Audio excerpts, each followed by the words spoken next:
Welcome to the Banker Lamp. Please enjoy the video. You start by making sure the world settings let you test reliably. Name tags are the fastest. Use an anvil, name the tag, then apply it to the mob. This prevents the game from treating it as a naturally despawning entity.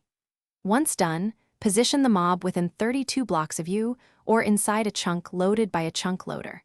Make sure to avoid disabling mob persistence accidentally with plugins or data packs. Those can override the name tag behavior. You now focus on keeping the entity in a consistently loaded and persistent state. Use chunk loaders or stay within an active client distance. This ensures the server regularly ticks that entity and skips despawn logic. Once done, place mobs in boats or minecarts or give them equipment. These change their metadata so the game treats them as persistent. Make sure to use tamed or job-assigned villagers and named armor stands where appropriate, because those have built-in persistence and won't vanish during routine cleanups. You finish by validating persistence and isolating problems.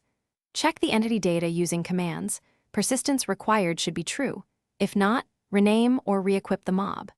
Once satisfied, inspect server-side plugins or data packs.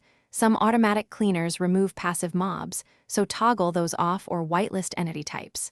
If issues persist, reproduce the situation in a clean vanilla world to confirm whether mods or data packs cause the despawn. Make sure to back up the world before changes.